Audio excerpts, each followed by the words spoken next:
All right, welcome back. We got a great podcast today. We have Principal Mr. Wisniewski here with us today. We're gonna talk what it's going like. Well, he was the coach at played at Montclair State, coach at Montclair State, captain. Coached at Duma. Well, I'll let you interject those things along the way. I gotta give this cross. The poor guy. Listen, Dave, you guys share a very similar back. The guy was a fullback. Like, feel bad for him. You know what I mean? Like, got no love touching the ball. Yeah, and you were a fullback 10 years after me, when at least we still were involved in the offense back then. But eventually, and now they're not even on rosters. I was a guard with a cool number. The better way to put it. 100%, dude. Yeah, that's pretty funny actually. That's right. Yeah, I remember thinking like, oh yeah, you can play fullback, you're gonna carry the ball. You know, it was like 5 carries a game. You know, I was like, well, bang into guys. Dave was like a track sprints, like, you know what I mean? Like, he was a sprinter in track in high school, and like, and then moved them. It's funny, dude. It's a funny. Two passes. Then he had to move to linebacker, dude. Like, I mean, linebacker was great.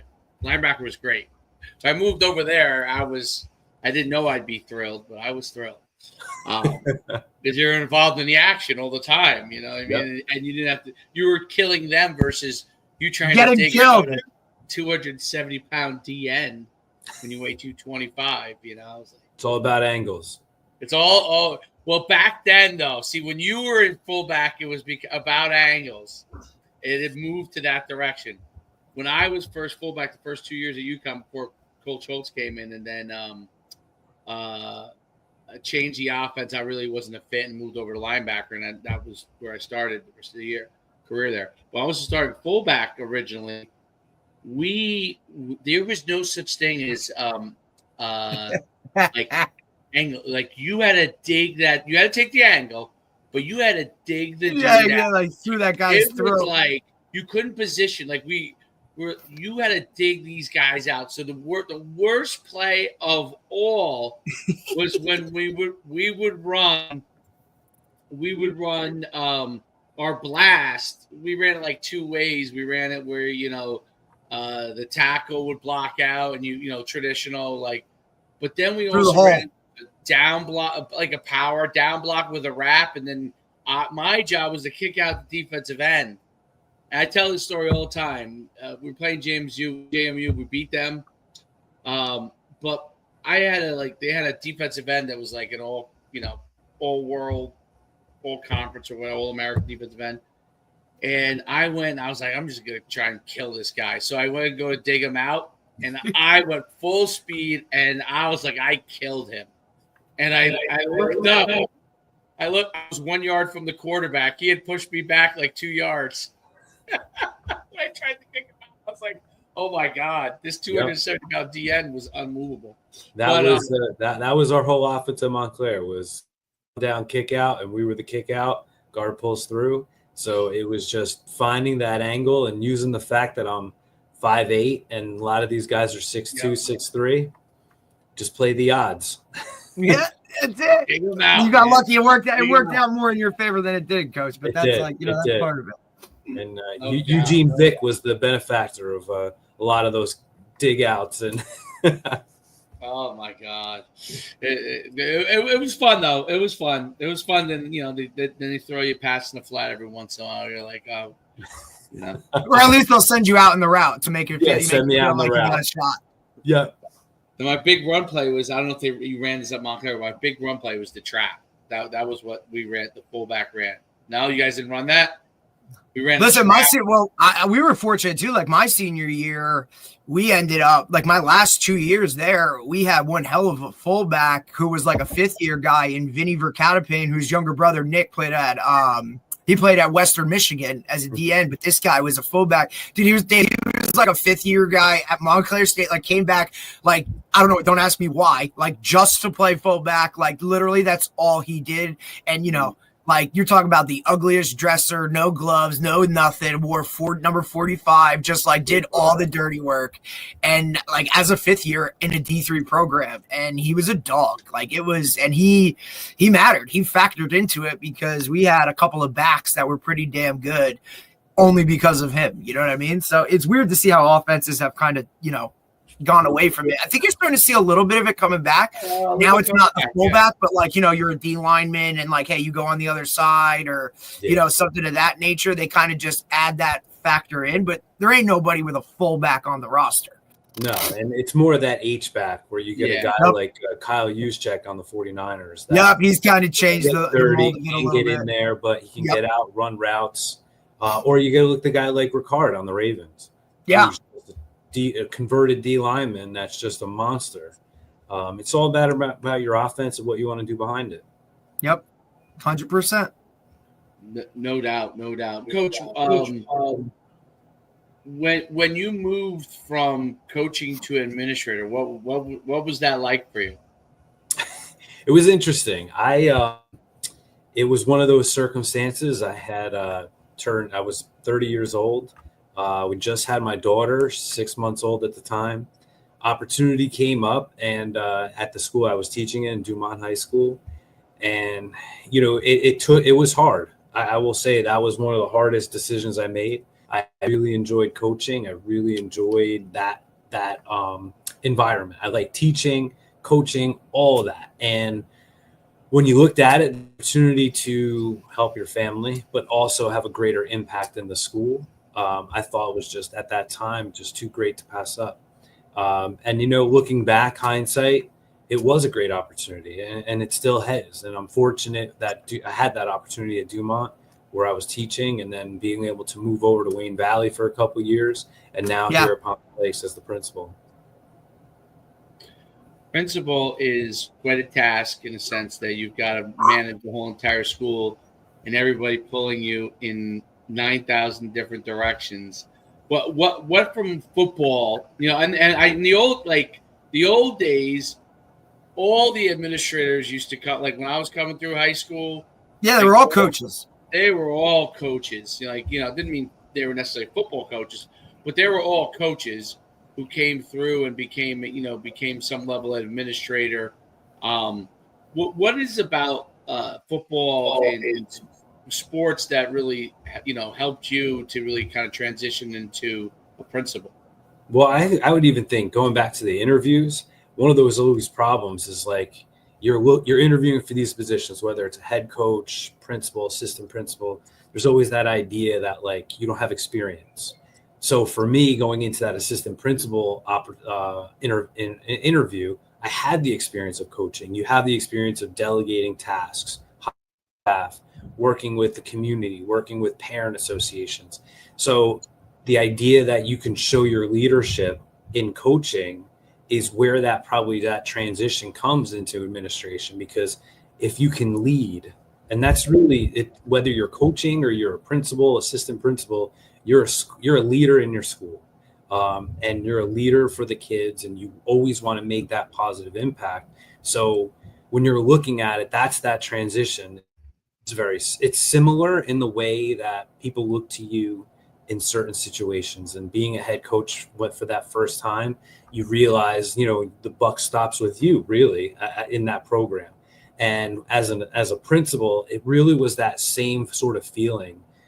Moving from assistant principal to principal was like, all right, now you are making that final decision. You are making that choice to go in one direction or the other.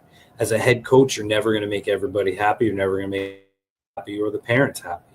You just try to do what you think is best and trust your judgment, trust the people around you. And as a principal, you're trying to do the same thing.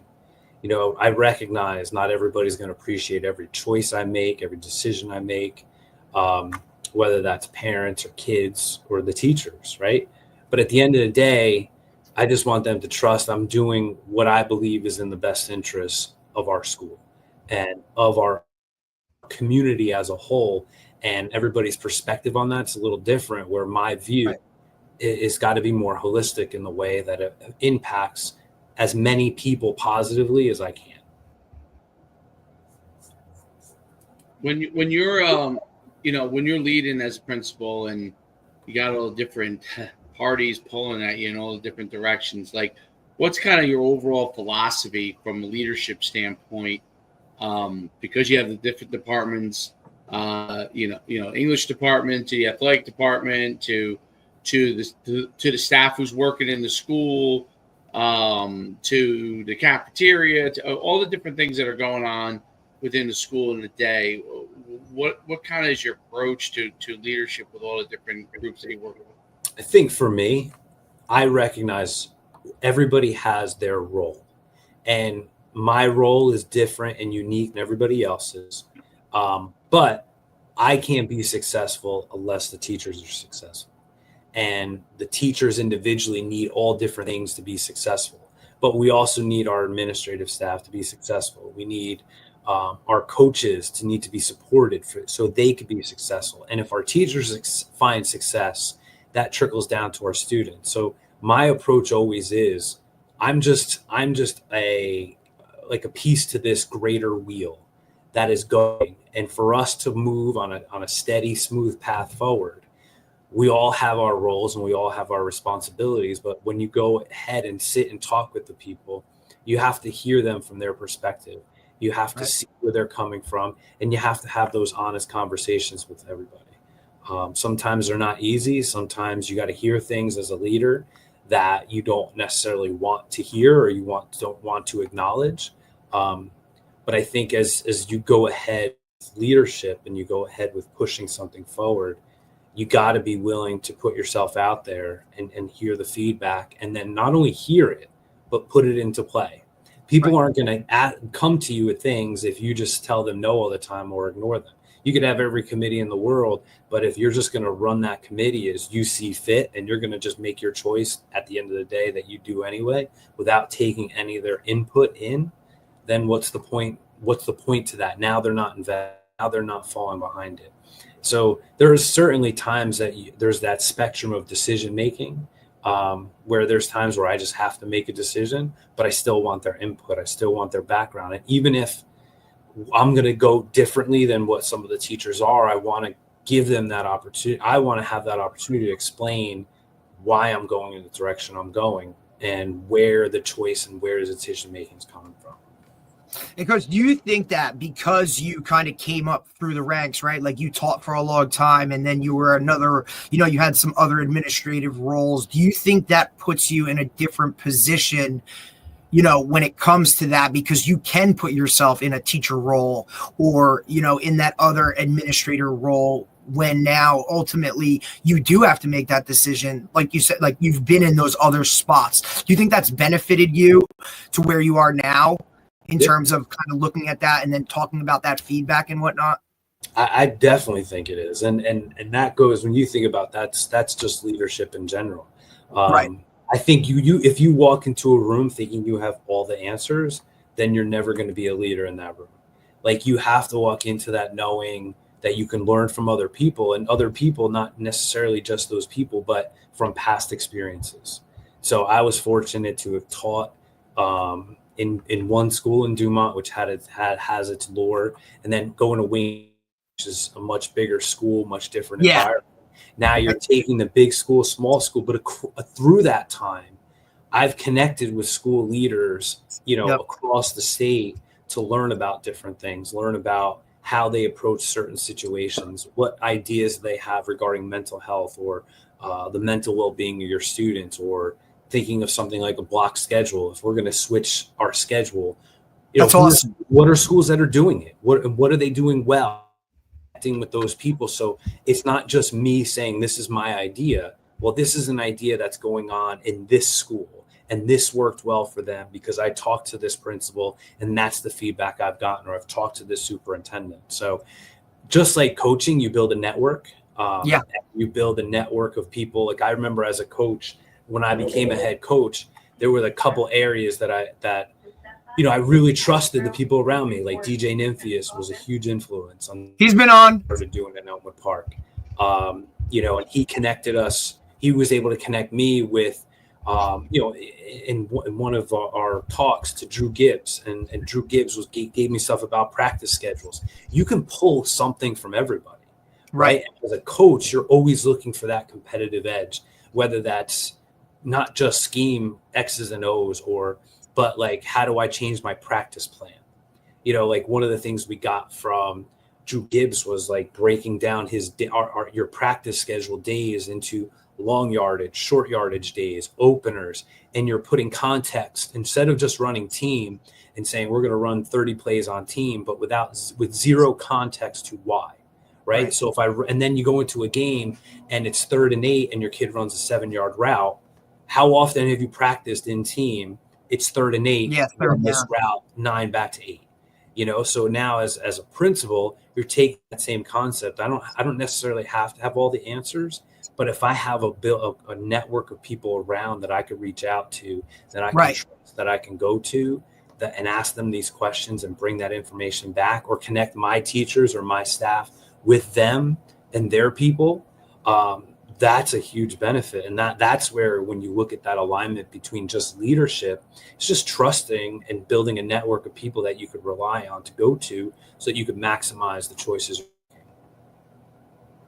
Yeah, I think that makes a big difference. I didn't realize you were at Elmwood Park back when I was over at Powell Park, but we probably never crossed paths because you guys were at. Well, we did, because you guys beat Hawthorne in 2012. Okay. And we beat them for the league title same year. Okay, that's right. Because it was still, that was that's right. You guys had gone to the NJIC like a couple of years earlier, right, from the BPSL, and then that's right. Because I remember that conference all of a sudden got huge. You became a huge conference. It's interesting because when you've been at a place like Elmwood Park, you understand. Like the dynamics of having to build something up and helping people understand like how to go from somewhere that wasn't successful to become successful, and then you start to see what that is in the kids, right? So like Pompton Lakes is obviously a place, not just as a, obviously athletically, but as a school as a whole, that's had a lot of success, I think, in general. What are some of the things that you like to really like reflect with your students at Pompton Lakes, and what do you want them to get out of their high school experience? Well, I think when you think about a high school experience, it's all about all that the school has to offer. Academics is important, and you want to build that structure as you can so that they're prepared for what comes after them. But it's also about all the different activities and all the different traditions. And Pompton Lakes is super strong in their traditions. And it's fantastic. The kids look forward into it. Last year for me, it was like learning and being brought into these traditions. And they welcomed me with open arms, like, you just jump right in. And, I think when kids leave Pompton, what I would hope for them is they look back and they were happy about their experience. They look back, they have memories, they were able to build that tradition. They left their legacy for the below them that they could look back to, and that we want to tell them that they're always welcome back. Like, just because they're graduating doesn't mean that we're not there to help them anymore. I'm still staying in touch with at least one of the kids. He's playing at Montclair now, and went to go see one of his games. I mean, and he's a great kid, and I'm glad kids want to stay in touch and be there to help them in any way possible that I can. So building that, you want to look back and make sure that you're providing them with that experience too. So one of our focuses that we've changed our mission statement really to focus on the 3 E's, and that's employment, enrollment, and enlistment. So that we want our kids, when they leave here, to have a plan for what they do outside of high school, and whatever venue that is. So we just had kids go to the Universal Technical Institute. That's a trade school. So we want to provide not only just the 4-year and 2-year options for kids with college, making sure that we're bringing in trade schools. We're setting up a career day for later in the year where we're going to engage the community, engage alumni that, in their careers, if they want to come back and speak to our kids, expose them to a variety of different careers. We're also working with the Chamber of Commerce in town to be able to build connections through our like our work-based learning programs and our internship programs. Like if you take a small business in town, and we started doing this in Wayne, you take a small business in town, say it's a bakery, they're good at baking, but are they great at marketing their right, product? yeah. Are they good at marketing their company? But our kids are going through that in class. So what we're able to do is our kids serve as their intern, and they're basically their social media marketing directors. And it's amazing. They go online, create a social media account, and manage that account. Something that from a business perspective, they may not have that background. They're great in the kitchen, but when it comes to managing finances or managing a marketing standpoint, that's where we're trying to engage our community that, listen, this is what our kids are being prepared with. So is there a benefit to you in this community for a kid to do an internship with you? So it's trying to build those connections and those relationships in town, to be able to grow the different experiences that our kids could have. And it's not just, even though college is for some towns, it's a huge priority, and it is still for us. We just want to get that whole spectrum, all of our students, opportunities for what comes after that, where it's not solely focused just on college and 4-year colleges, because that's not what works for everybody. Correct. And it works for some, and we need to make sure we're preparing them for that. But we need to make preparing all of our students for whatever comes next for them. Yeah, I think that's first of all, there's a shift too, because college has become so expensive that there's been a slight shift, and it's probably going to be even bigger shift where, and because you go online and get educated in certain job tasks and skill sets without having to go to college, or you can go to, a 2-year school or a trade school to be able to do that. And I think people are now looking for more economical ways to accomplish the same thing. And sometimes that means going to college and taking advantage of those opportunities, especially with certain things that you want to learn. And then sometimes it's, preparing them for like what you talked about, different things to prepare them for employment, because I think you're going to continue to see a lot bigger shift where people want to come out of high school and say, okay, is there an opportunity for me to be able to work now in something? Because it's so expensive to go to college. And if you're not going there unless you're going there for specific things to study, I think you're going to see a lot more people and parents saying, hey, I don't know that I want to spend it. I'd rather, if you want to be a coder, I'd rather you go to classes or get a certificate in certain types of coding. You know what I mean? Things like AI, you can go and learn that online now. You know what I mean? So there's lots of things you can go and do from that standpoint. You could teach some of that in school, right? As well, where they could come out of that and be able to learn some of those things in school. So it's really cool to see that you're offering that variety, because I remember it was like you kind of had, for a long time, you had the tracks where people were in college track, and then you got people that were in the trade track. That started to shift to everybody should go to college. Yeah. Everybody should go to college, and a lot of people have realized that doesn't work for everybody either, right? So, and what you're seeing a lot from the colleges is, I know Rowan has it, Caldwell has it, William Patterson, Ramapo. It's like a 2x2 program. So you spend 2 years at the community college, you're accepted into the 4-year school, but you spend your first 2 years at the community college, and all your credits transfer in. And the difference is you're paying the community college rate versus the 4-year college rate, which is a difference. And I mean, obviously we've all been to college the first couple of years, unless you know exactly what your major is, you're going to take general ed requirements. I spent 2 years undecided at Montclair before I went in as a math major and got done with all my general ed requirements. If it wasn't for football, could I have done all that at Bergen Community College? Absolutely. And when you start looking at price, it's more economical. Which the other shift you're seeing at high schools, and I'm proud that we've been able to do this. You're seeing a lot more dual enrollment credit classes being offered at the high school level. So kids are earning college credits while sitting in classes, paying a fraction of the cost. Where some of the schools we work with is anywhere from $300 to $500 for a 3-credit class, where you're paying a couple $1,000s for that in the college level. So if kids maximize what we can offer here, or maximize what their school offers while they're still in high school, they could walk into college as either a second semester freshman, or in some cases, I know a girl from Valley actually walked into Temple University as a sophomore straight out of high school just by credits. Yeah, that's incredible. I think it's getting college credits in high school. Yeah, starting to see a lot more of that.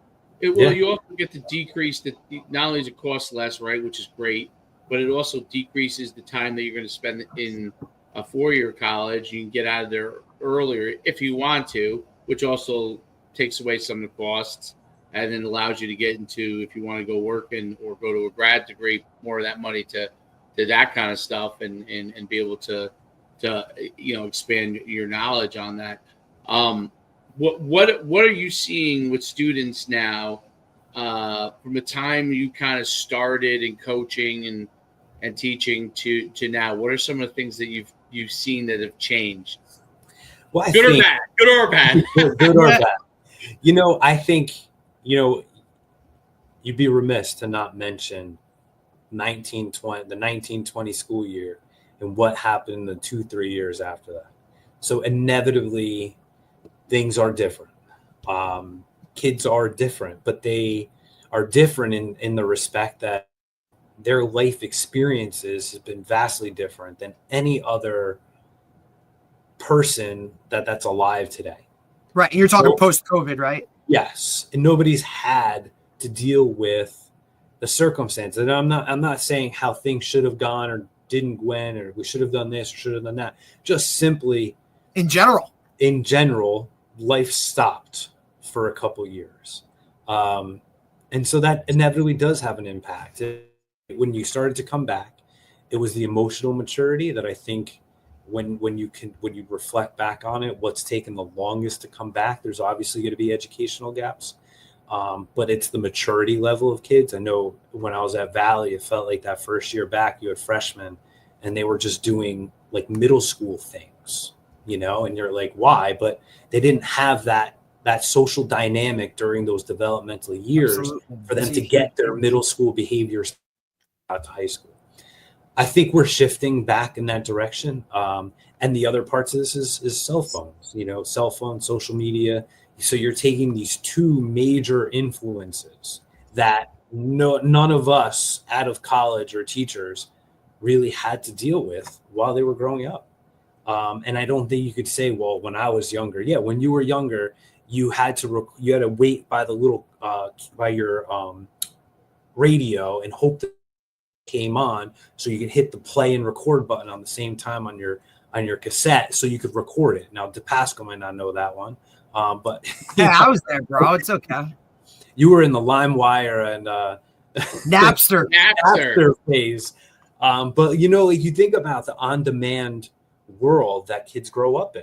Instant. They get everything now. So when you think about as a teacher, you have to teach knowing that that's how their life, and you can't dismiss that. You can't say, well, they should do things differently. No, if you want to engage them for 40 minutes, 50 minutes, 60 minutes, you need to move between activities. You need to engage them. Students need to be hands-on. And I don't think that's necessarily a bad thing. I think maybe 20 years ago, you just sat in class and you did what was expected because you had to, and teachers lectured and talked, and that was fine. People did okay. But I think the expectation, the access to information, the dynamics of the world. I mean, think of it. 20 years ago, your teacher was your sole source of information. There was no. Now you think of a question and you're like, well, who starred in this movie, or what's 8 times 6? You pull your phone out and you got it. Right. So it's like you have to teach knowing that is available. And I think now post-COVID, I think people are getting a better idea of how to do that. And how to navigate that. But I think it's hard to engage kids. Like you think about coaches and players, and I think, our coach just came back, and it's just like hard to get kids to come to practice every day. And I think that's sort of a common thread everywhere, where you're just, there's differences in just showing up. And I think that's something that's hard for coaches, because you need them there all the time.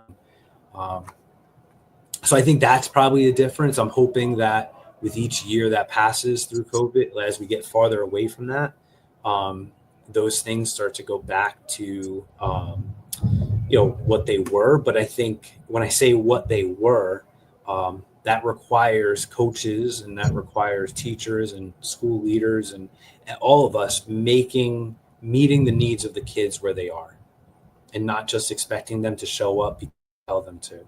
You got to make it enjoyable. You got to make it fun. I know, right. Coach in Elmwood Park, we trying to get kids to practice. We would play music all during practice. You think about you lift weights, you listen to music. You run, you listen to music. How come when we're practicing, we don't listen to music? And people are like, "Are you afraid they're going to be distracted?" Well, if they're distracted by music, what's going to happen when we're in a game? On a Friday night when there's cheerleaders, band, fans, everything's going on. Yeah. So if anything, that response, maybe volume up even louder and get it right in there. And I would put the speaker right behind our offense and put it as loud as I can and say, "Let's go for it." And listen, it made practice went fast. We were fast. We were efficient. We had about an hour and 45 minutes, almost under 2 hour practices, nothing longer than that. Everything that we did on the field was efficient, and we didn't go back. We recorded everything. And this was at a time where I was sending one of our coaches up on a trailer when he was Matt Jimenez, standing up there with an iPhone, the first iPhone, recording practice so we could turn around and watch it. And that's where we'd make our adjustments. And then the next day in practice, you're in individual work. That's where the coaches were focusing on the things they saw yesterday in practice. We weren't stopping in practice. We weren't stopping unless there was this major catastrophe. Yeah, coach off the tape. And then when you're in your individual sessions or in your meeting times, that's where you're coming, tweaking those things. And we'd record it, and the kids knew we were recording it. And that's how we were holding them accountable for it. Matt Jimenez, Waldwick, I think he played. Yep. Was a running back there. Now, what Derek was saying, Barcata he's Payne, coaching, where the hell is Northern Jimenez? Highlands. Yeah, he's at Northern Highlands now. I saw him in the summer. So, yep. So, I mean, Barcata Payne, Matt Jimenez, I coached all those guys, and they were fantastic. So when I got hired, one thing I wanted to do was hire people that I knew and that I trusted. Right. Farrington, all those guys did. So I hired a bunch of guys from Montclair, and I got hired at 28 as a head coach. I was the oldest one on staff. Yep. And we figured it out year one, made some tweaks, and then year two and year three, we had some guys from Elmwood Park as well. But I was the oldest one on staff during those years, and it's funny, but in my 3 years at Elmwood Park, we had Bobby Guy, who's now the head coach at Westwood. Jackie Marr was on staff 1 year. He's the head coach at Beckton now. Farrington is a head coach at Dumont. I mean, when you look back, we had a pretty good staff, or a mixture of those guys. We had Bobby only for a year and Jackie for a year. But I learned from Bobby. I learned from Marr. And, we took what we learned from them and just continued it going. And they were there during the leaner years, during the 2 years I had, until we really turned the corner. For record, I would say record-wise, we turned it in 2012. But the only reason why 2012 happened is because 2011 did. And even though we went 1-9, you look at it on paper and it didn't look great. That's where our growth came, and that's what built us to be able to do the things we did the next year. Yeah, places like Elmwood Park have to go through that to get to the other side, because there's no longer. I mean, the old days there was a tradition at places like Elmwood Park, but it changed a lot, and those are the things that it go through. Because I remember that at Powell Park, you'd have the older people talk about the old days, and it's like the old days are different than now. You had to rebuild the tradition. You had to kind of inject that into that place. And but the kids respond. That's the thing that people don't realize. They will respond if you have the right person there. But I always think that kids from Elmwood Park and Saddlebrook and Powell Park, they can read if you're giving them bullshit. They can see it. And if they're feeding them bullshit, they're going to reject it more than other places would, because they see it in their lives a lot. So they're going to reject it in the coach immediately. So guys who are real with them and really want them to succeed have a really good opportunity, if you could fight through the tough years, to really get to the other side, because those kids want that, and those kids desire that. Was, you know, having gone to Elmwood Park, I knew what, as a coach, I knew what they were going through. I knew what it was like to go through that school. I know what it's like to deal with the rec program.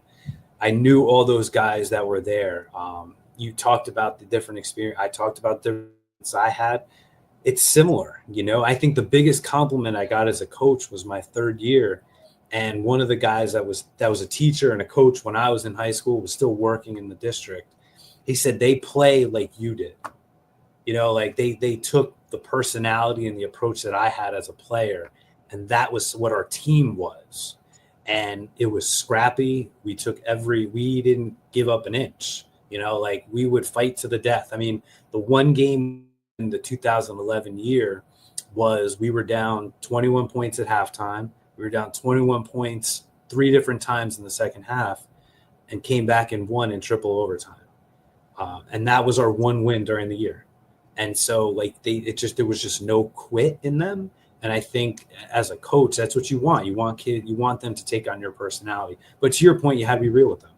You know, I told them, like, you could sit here and we could be the same old Elmwood Park that lost 50 games in a row or whatever the number was. You can do that, and you keep doing it your way, and that's what will happen. But if you want to change, this is what our expectations are. And we would have, I don't know if you remember, Ray Van Peenan was a player at Wayne Hills. Wayne Hills stud. My wife went to Wayne Hills, and she was really good friends with his sister. So I actually hired him to come and train our kids, because I don't know if he was doing that. He was doing that. But what I told him, I was like, listen, you come in, but I to talk about what you guys did at Wayne Hills during that winning streak. Yeah, because they had a hell of a run when he was there. They were they were on that other side of it, where they were winning 3-4 state championships in a row. I think their first loss was when they started having to make Hills play St. Joe's. Yeah, you know, where it's like this unreasonable ask.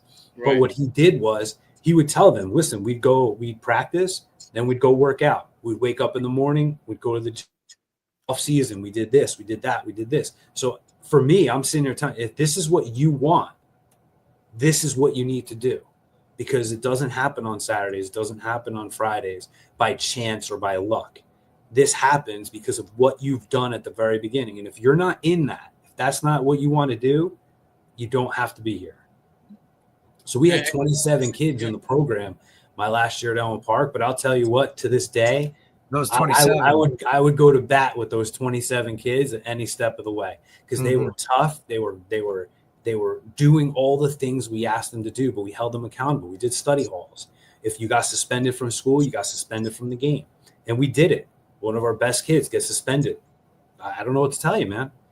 So like, you had to hold them accountable, not just to me, but they had to go tell their teammates why they were suspended. They had to go tell their teammates why they were in detention, and they had to sit, and then now they have to sit out practice. You know, like, they had to be accountable to each other. And all like our workouts, like, you know, all these things were all tied together, that it was us against everybody else. And fortunately they bought in. And to your point, like, they knew that's what I was about. They knew I was about wanting to win there. And we put it together in that 2012 year. And I think that's what made going to administration the hardest, was leaving them. And I'm still friends with, I was actually texting one of the kids, and he's like, you know, we sit around and we're saying, like, if we had you for 3 years, what we could have done, because I had a group of freshmen that were really strong during the 1-11 year. And then they were all sophomores the next year, Michael Dare being one of them. Who was at Rutgers, finished at Sam Houston. And there's a number of them, but they look back on and say, if we could have stayed together, all of us, for the 3 years, what we could have done. And it's like, it kills you, but they say it now. They're like, we recognize it was right now that they understand, that they respect you, that, you know, your position, which ultimately, like, just shows them too, like, sometimes the hardest decisions that you have to make really can kind of put you in a different position in a positive way. But that's part of life, right? Like you have to kind of weigh your options, figure out what you're going to do. And, you could have, should have, could have, would have type, like, look at it that way, or you can just trust it, own it, and then kind of move forward and continue to just be successful. So on one hand, where it would have been great to like stay with them and win a state title or whatever, but also you taught them that like a life lesson is you're gonna have to make a decision sometimes where you really don't want to, but ultimately like it's gonna work out and those types of things. So you talk to them about trust, right? You talk to them about trust and family and being accountable, and you would always say like you have to be accountable to your family. You're going to get older. If you have kids, like you can't just off your job because you decided you don't want to go to work that day. You get fired. Now, what are your kids going to do? What's your family going to do that you support them? So, and you go into this situation, here you are, this is a situation that from a family perspective, it was better for my family that's what. And so like you said, you look back and like you said, there's not a day that goes by that you not necessarily second guess, but you wonder if that didn't happen. Stayed for the other 2 years, and I say just 2, but for those guys, their 2 years, what could have happened? So, but at the end of the day, I can't regret that decision because to where I am now. Valley was an awesome experience. I know people have their feelings about Wayne in general. I loved it. I love my time at Valley. We was able to find success there, and then now it's providing to come to Pompton Lakes. But like I said, it's been a ride. And like you said, you look back on every decision you make, good or bad. Good thing that happens, bad thing that happens. Every time you're told you can't do something or you're not able to do it. When I left Dumont, somebody that I respect a lot told me, you're going to be here. You're a big fish in a small pond. You go to Wayne, you're going to be just, you're going to get lost in the mix. 6 years later, I'm named assistant principal of the year. So who got lost in the mix? It's little things like that, you can't necessarily, like, I don't listen to what a lot of people say in the way of people are going to have their opinions and people are going to feel how they feel. Always. Okay. I just know what my worth is, and I know where my value is and my work ethic and what that means and what that's going to mean for the people around me and how I try to do right by the people. And at the end of the day, whether you're a coach, teacher, administrator, you want to leave a place. When you leave a place, you want to know you made it better because you were there. And if I could say I did that, then it's a success. Absolutely. That's absolutely the key. It's some really, really interesting things from when you were coaching. I'm curious now, like when you're at Pompton Lakes and the way that things have changed educationally, because of COVID, and I guess they're starting to come back a little bit. But what are some of the things that you have to do now that's changed in order to engage kids, get teachers to be able to engage? Like, when you listen to the teachers and they're telling you, they're struggling with this, they're struggling with that. Like, how do you get them to engage more? Because bringing back to football, the thing that you did, practicing an hour and 40 minutes. Okay, at the time, like I was forced to do that at Powell Park because we had a bus thing. And it was the greatest thing that ever happened. I realized, like, the light bulb went off. I'm like, oh, my God, I'm forced to get all this done, move super fast. And the kids loved it. Like, I forced them to compete more because we just didn't have time like you did in the old days to put all – because they had to get them on a bus at a certain time. And, so that was kind of an innovation that you see now all the time, right? Like I talked about – I don't remember what I was talking about. But Indiana, the coach there, Kurt Signetti, goes an hour and 40 minutes in practice. I think that was maybe when we were talking to Tony Holland, right? Yeah. So what you were doing back then in high school, what you had changed to really help your kids be more effective in what they're doing is now something that's beginning to widespread throughout everywhere and in college. And guys are realizing that, sometimes less is more. And that's social media era kids. Like, that's kind of what you have to do. What are some of the things that you're trying to help teachers to do to engage kids better now? And I think when you look at the hour and 45 minutes, I don't know if it's necessarily more like less with like doing more with less time, But when you think about that more with less time, you're more on task. Yeah. Right? So like you're going, there's not a lot of wasted time. You know, like our kids would run around the backstop at Elmwood Park, and we would be setting up the next drills, and we would have the coaches go run, and they had the time it took for them to jog around the field to come back and then get the next thing started. And you were always on task. There wasn't a lot of standing around. And when you think about a classroom, how do you manage the time? How do you get them more on task? Get them more involved, have them do more of the work, have them sit in groups and work together, present, share their answers, making it more student-centered rather than teacher-centric. And about coaching, that hour and 40, I bet if you looked at their timing, that hour and 40 is super efficient. There's not a lot of wasted downtime. There's not a lot of a coach just standing up there talking at them too long. They're doing. They're constantly doing. And as a teacher, to hold kids' attention, you need them to be constantly doing. Because, yeah, if they stand there, they have their computer out in front of them, they can switch between tabs real quick, all those things. Engaged. You know, one of the things we did this year was walking into classes, kids have to drop their cell phones in a pouch. And it's helped, but it's taken the teachers buying in, it's taken the kids buying in. And we told the teachers and we told the kids, this was myself and the assistant principal, this is our plan. So don't get mad at the teacher because they're making you put their phone in the thing. We're going to get mad at the teacher if they don't make you put the phone in the pouch. And what that does is now distraction away. But now in turn, the conversation I had with our teachers is now your lessons need to be engaging. Like you can't just expect them to put their phones to the side and then sit there like robots and just sit there and listen. Because now like we're holding you accountable. You better do something, right? It's like, hey, it's like, and that's like the ultimate thing too, right? Like coaches always want to, you know, preach about this standard, this, and then that coach doesn't follow it, right? Or, you know what I mean? Like, and look, Dave and I, we've been through this, you know, having coached with him and whatnot. And it's, you know, the whole like, hey, here are the rules, right? It's more of guidelines in terms of that nature, right?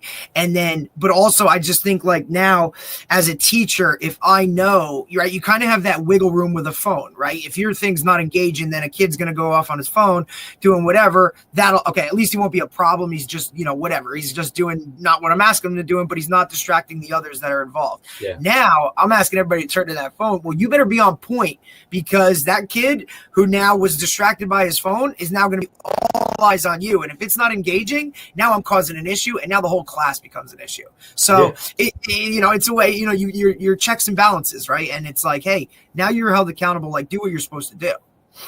And that's where it goes back to just so you were saying earlier about it's efficiency with your time. And the more on task kids are, the more engaged they are, the less time they have for the distractions, disruptions, and the more they're doing, that's what they want to be able to do. They want to be hands-on. That's why you see a stronger push for internships and like the structured learning environments. You're seeing more and more kids wanting to do things and be engaged in the lesson. And when you think about coaching, as a head coach, I never wanted to have kids standing around. That just irritated. But how do you do that? You have to be efficient. You have to keep people involved. I mean, we were constantly one thing to the next, and it took coordination with the coaches to do that. And Dave, to your point, we didn't have light, and I was coming from Dumont. So there was times where I wouldn't get to practice till almost 4:00 because by the time I got out of there, if I hit traffic or anything like that. So I was always running sort of late to practice. And then as the year went on, we don't have lights. We didn't have lights at the time. So you were on, like now you'd be on a timeline in terms of how much practice time you got in before it's just too dark to do anything. But it's funny. I think we had Darren Cooper came to one of our practices. Love Cooper. And like you could barely see by the time he got there. We're just finishing up team. You have the music blasting in the background. Kids are dancing and having a good time, but we're running through team and we're going no huddle and just play after play. You yelling out down and distances for the plays. And it's like controlled chaos, but there was nobody standing around. Everybody was on task. Everybody was engaged. I mean, that was who we were during those years, and it was a blast. Like I said, and for me, the part about coaching, I love those kids, man. They were so fun. I had a blast. I still laugh about some of the things they said and have done, and now and trying to get in touch with them now that they're in their late 20s. It's funny to get perspective on things, and what they thought about why we did certain things. And it's always good to get that feedback. It's kind of funny when we get them now, dude. Like, it's awesome, right? Because we're at that stage of getting married and freaking having kids and doing all this other stuff, right? Like, it's like, oh wow, you guys are humans now, like, And we would do like loafs, right? So if you wouldn't finish a play in a game, you'd get written up. You'd have to run. We started doing it in practice. So as we're recording stuff, if we saw kids walking around, or the biggest one as coaches, I'm sure you can understand, palms up. Like when you yell at them about something and you give you the palms up, all the body language stuff. Automatic, you're running. But I'll tell you what, we would tell the kids you had to wear certain colors to practice, right? Yep.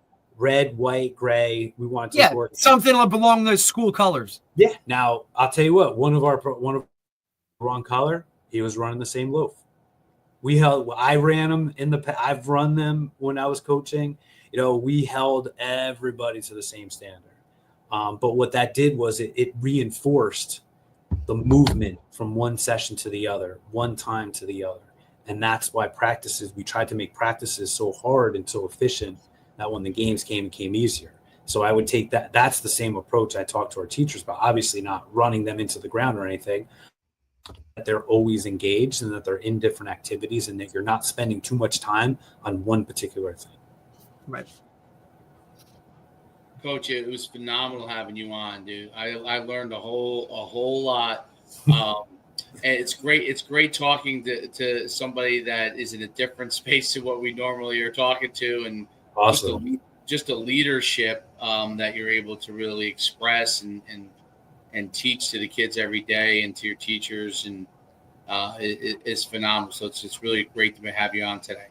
I appreciate it, man. It was a blast, and like I said, it's great that you guys are doing this because it goes into that networking and being able to learn from other people and learn from what people are doing. It's just great. So if ever I could help, I'm all here to help everybody. Appreciate you, Coach, man. Have a great day, Coach. Awesome. All right, man. Talk to you soon, man. Thanks, dude. All right, bye. That was phenomenal. That was excellent. Yeah, man. Listen, it's like, and you could just tell, like, he's lived that fullback life, right? Like you know what I mean? The undersized, like, whatever. He ends up being a captain by his senior year and just like kind of stuck with that, and right, and then gets right into coaching and doing all that stuff, and like you just watch that progression, and like you said, like I've seen him move from all of these roles, and just like like that guy's going to be successful no matter what he does. You know what I mean? And then I remember when he took that Wayne Valley gig to be a VP, like you said, like big fish, or like big fish, small pond. Now all of a sudden you're going to a big pond. Right. And then to become like a bigger, I believe he was like one of 4 VPs when he went there. You know what I mean? Like, and then now he's the principal of a school that, like you said, has a lot of tradition and it's positive and, but it's different, right? Like you heard about some of the things that he's talking about with, putting kids into, trades and all that other kind of stuff. Like that's a very different look than what Wayne would be, right? Like we're talking talent dynamics and things like, so just the fact that he can like pivot around that and make those moves and then ultimately like put everybody in the best, success, right? In the best position to be successful, like just goes to show like, how you move and all those kinds of things. I mean, look, coaching at Elmwood Park, bro, like we know from like, that's no easy task. Yeah, no, listen to him talk. It just reminds me of like some similarities of things that you would have to do. And it takes a unique person to go into those situations and succeed because you can't approach certain areas where there may have been a tradition in the old days, but there's no longer a tradition, and you can't approach it just going with a traditional method because you have to be able to adapt to the kids tremendously or everything that's going on. Like you're talking about a guy like he took a job where they don't have lights to practice. Like, you know what I mean? Like, oh, funny. I didn't say it was the same thing So like some people wouldn't even have taken that job to begin we had with. that same, unless we went down to the turf field, which was away from our school. We practiced at the school, and there's no Right, lights. like these are things that not a lot of coaches could handle or would even put themselves in the position to try and do that stuff. You know what I mean? Like it reminds me because he when he was talking about what they were doing, and Darren Coop was coming there and it's dark. We had to, when it was dark, like it would turn dark, like when the light changed over. We had to make sure we did our passing stuff. Yeah, early so that you could like. Yeah, we would revert. You know what's funny? I mean, it's like this is making me think back to like the. Well, think about it. He was there 2012, right? And that's when you were at Palisades Park, right? So it all kind of matches up, like right in that same. Do individuals sometimes after we did team. We would sometimes try to go to team and because you had to. And then we'd come back to individual at the end, like do individual, some tackle. We do it like we would, because when it was dark out, like we had the, what do you call it? Like the what do they call those lights that they're not regular lights? They're like street lights. The street lights. Yeah, they're like they just bring them in. They're like the mobile ones. But you could kind of tackle in the dark. You know what I mean? You could kind of do some of the drills in the dark, but you couldn't throw the ball obviously effectively in the dark. So it's pretty funny. It's great. It's great to hear that. So really good stuff. I of course have to jump onto another one for some reason. Go get them, buddy. I'll talk to you in a little bit. Yep. All right. There.